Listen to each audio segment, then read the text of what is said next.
Welcome back to the Real Estate 401k Show. I'm your host, Mike Weinstein. I got Ryan Gerdes all the way down at the end and Justin Frederick in the middle. You're going to want to text the word story to 623 AZ RECON. That's story to 623 AZ RECON. This segment every Friday has become one of my favorites. One, we don't have to prepare as much. Well, I don't know, dude. We prepare because We just have to think more. These stories I don't come have to up read. because of I don't all have the to business read. we're doing. I don't have to read anything and embarrass myself Yeah, it's on, great. on air. You don't have to Winging it. spell anything. Well, every Friday we talk about the stories of our engagement with you, our podcast listeners. So many of you text into the show, and we get the privilege and the honor of helping so many of you achieve your real estate goals through our creativity and our unique approach to doing real estate. So this Friday is going to be no different. Ryan, I'll just start with you. All right, man. It's been a super busy. You could have your own episode with how busy you've been. There's been a lot of really cool things happening, and the results are always great. You know, we love seeing we love seeing closings, we love seeing contracts, we love seeing all those things. But I would say that probably the biggest win or the best story is a few nights ago. Went and did a portfolio review from one of our flight docks over at Luke Air Force Base. Just one of the most quality stand-up dudes you've ever met. And Ever. So, he bought a home a couple years ago, and then he got this massive opportunity. He got accepted into a training program out in Alabama that's going to move him away, but it's going to really help him advance his career and put a lot more accolades behind him. And so we're really pumped for him, but pissed to see him go. Mm-hmm. So we sat down and did a portfolio review last night, and he did use his VA benefit, which is an amazing tool for our military. But unfortunately, when you're putting 0% down, then it can affect your payment, particularly when we had volatility in the market in the past few years when it comes to rental versus payment, etc. So he's going to be in a pretty significant upside down position as far as what he can rent his home out for versus what his monthly debt service is on it. And so we went through all the numbers. We watched how, he's made an incredible amount of money as far as appreciation in the past couple of years because he bought it right. He did a lot of good things in order to put himself in a great position. And he's in a specific area where there's a lot more development happening. There's a lot of really great commerce. There's a lot of really good utility. And so we're seeing even more upside in the near future, particularly in the next 3 years. So, the fact that he's going to have negative passive income, when we went through the numbers, most people would have said, I'm not going to do that. I would just rather sell rather than have that type of negative upside down position. Once we went through all of the numbers, then he said, okay, well, now I'm reconsidering this. And then I said, well, wait a minute, what are we doing about our taxes? Because you don't have any other investments. You don't have any write-offs. You don't have any way to limit your liability. And so he said, well, yeah, I've just been doing H&R Block. And I oh, you're killing me. So put him in touch with our tax strategist, and pretty much more than all the losses he will be able to recoup on his taxes. So we were able to strategize through this thing to where he's, now the negative still happens, right? But every single year, instead of getting, whatever, a couple $1,000s back from Uncle Sam, he's going to be seeing probably another zero behind that from in the future. So really excited to see that for him and helping him kind of come up with a more creative way so that he can hold on to this thing. Because even if he took his $15,000 a year loss, that home is slated to do about $25,000 to $30,000 a year as far as appreciation. But still, you got to eat that 15. So how do you overcome that, right? And so we had a big long talk about how he can flesh out some of it so that he's not getting hit all at once, and that way his statement of cash flows isn't going to be completely upside down, and then he'll be able to hold on to it and reap those benefits. So I would say that was probably the biggest win, It's huge and greatest story that I have. And well, you overcome it by looking at all the numbers and looking at all the options and looking at all the creative solutions. And I would just say it's we say it frequently, but it's what we do. And it's what we do really, really well. Like I think in any other situation, all he would see is just a huge loss every year and not understand that, hey, down the road, it's going to be worth it, Yeah, for sure. And it'll be a while before he sees actual positive passive income, but we get into this game for so many different reasons. And the true benefit was that he was able to use his VA. He literally came to the table with zero money. Mm-hmm. And so part of it is, okay, you're going to have to pay the piper a little bit here, but then on the back end, we're going to make you whole, where most people don't get to experience that. All right. Well, we would regardless of what your situation is, if you need a creative look at your real estate challenge and situation, we'd love to do that. All you have to do is text the word story to 623 AZ RECON. That's story to 623 AZ RECON. All right, Justin. All right, so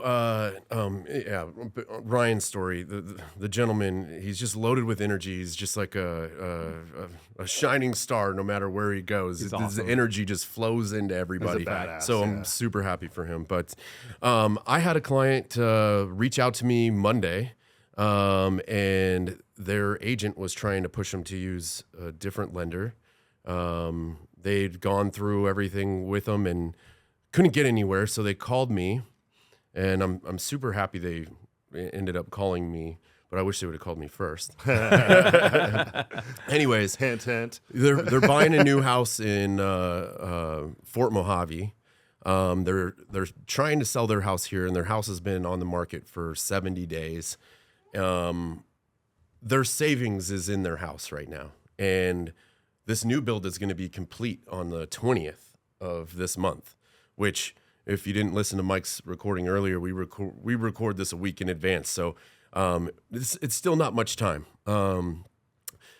But we started going through different options on what we could do to make this work, because their current house is completely paid off, and their end goal is to pay off the new house that they're buying.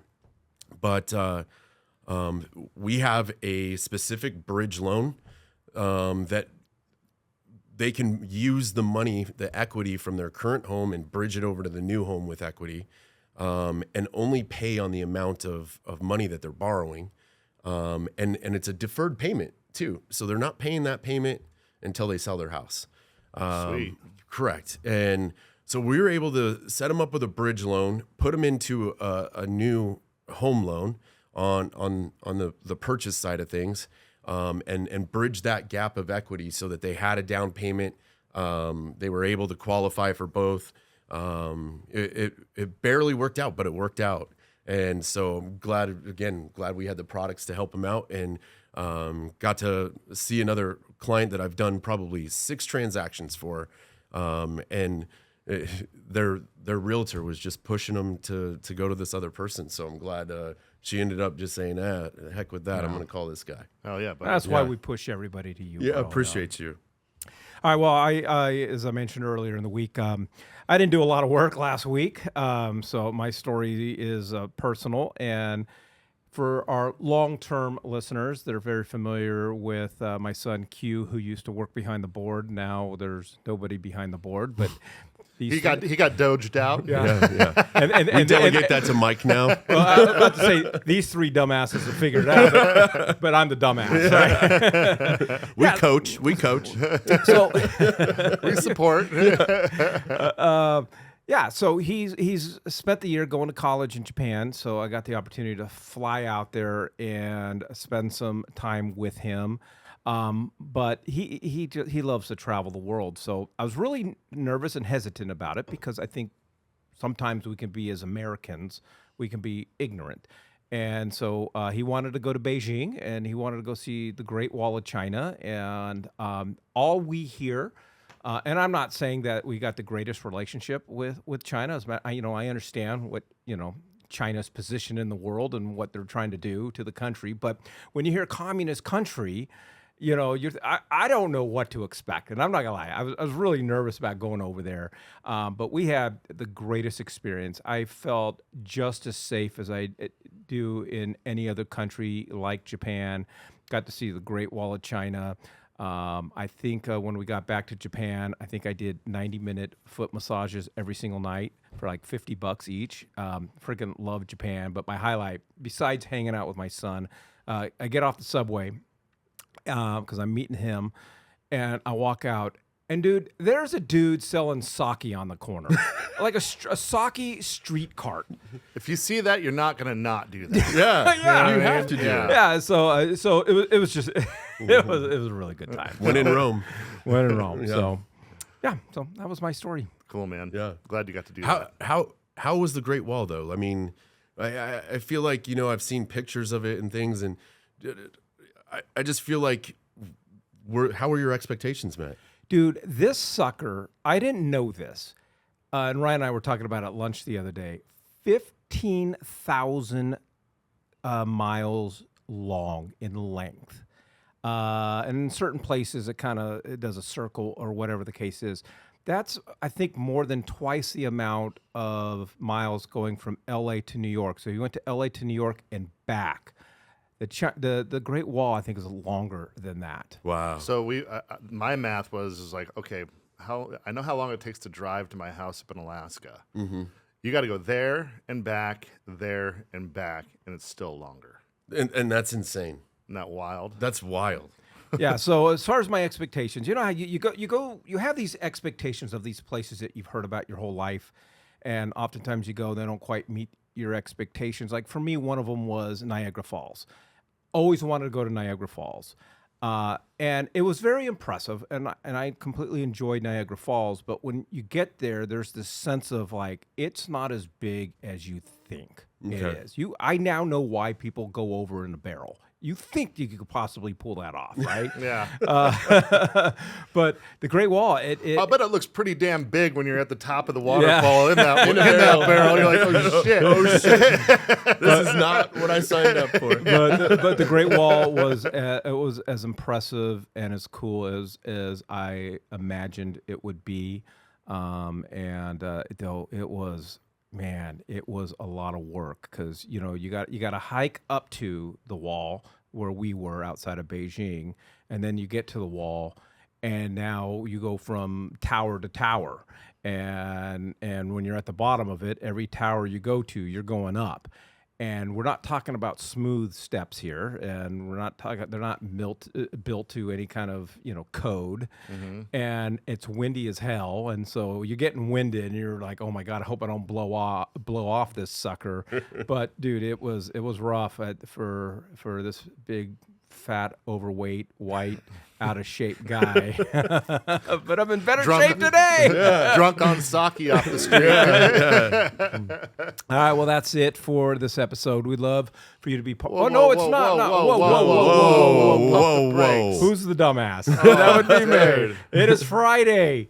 All right, Ryan. Monday, I believe, is St. Paddy's Day. So what do you got for us? All right. Well, we got to do the best Irish pub, right? And it's got to be like in the greater Phoenix area. Don't give us something down in Tucson or up in Flagstaff. Got it. Right?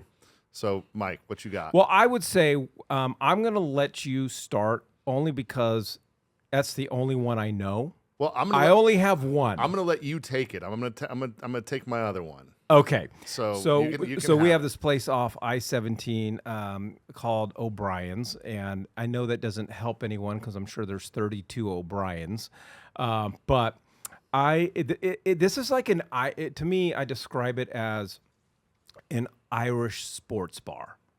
Like / hole in the wall. / hole in the wall, because you could go in, and they got TVs everywhere. So if you're going in to take in the game, and for me, man, the wings, they're one of my, as you guys know, the three of us are wing connoisseurs. We love wings. It is one of my favorite place for wings. It is. It's my favorite place for wings too. Justin, what you got? All right. So I looked it up right before I came in just He's to like, make sure. where is there one within Padre a mile Murphy's. from? Oh yeah, Padre Murphy's. son of a bitch. We were gonna go there. That Yeah, one it was time. closed down. They Yeah. were renovating, and then it's Yeah. back. It's opened back up. So Padre Murphy's, 43rd Avenue, Bell Road. It's been there my whole life. I want to say, really cool St. Patty's Day party. They open up the entire parking lot to the bar. And you can there's off-track betting there. Yeah. Great beer selection. Good food. So that's mine. It's my go-to. Been going there, Yep. probably since before I was 21. So, dude, I have a story about that. Like, I mean, I don't go out on St. Patty's Day because I like to drink, and I don't want to drink and drive. Yeah. And I don't want to be around a bunch of other people drinking and driving. About 15 years ago, before like it was starting to, it was like just before sunset. I wanted to go to the store to go pick up some beer and some Jameson and whatnot, and then come back home. And I had to go to that. I think it's an Albertsons or a Safeway right across the street. Yeah, Fries. Okay, Yep. whatever it is. I go in there.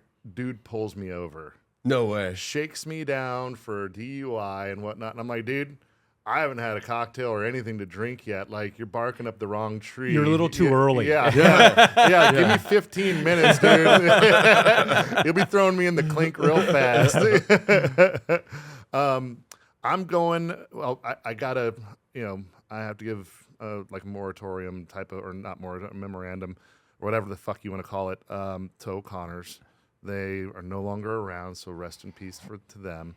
But the Dubliner over there in your neck of the woods, buddy, is a damn good Irish pub. Where's that? It's over off of like the 51 and like Thunderbird or Greenway. Well, it definitely can't be Greenway, so it's got to be Thunderbird. Yeah, I can send over the address, but it's right there off the 51, and it's a pretty damn good spot. Yeah, send me the address because we're going to meet there this week. Oh, yeah. But their Guinness is that perfect, it's like 35 or 36 degrees, and they always put little shamrock in it, and I've never had bad service. Their food's good too, and it's just it hits all the marks of being a good quality Irish pub. Everyone's nice. You walk in there, and everyone's real warm, and so yeah, there you go. All right, can I wrap up the show now? Yeah. Yeah, you may. All right, well, that wraps up this episode. But again, if you want to be part of our stories, or even more importantly, if you just want to have a cocktail and you want to know where some of the best places are to hang out, and you want to hang out with the three of us, not sure why you would, but we're available. Go ahead and text the word story to 623 AZ RECON. That's story to 623 AZ RECON.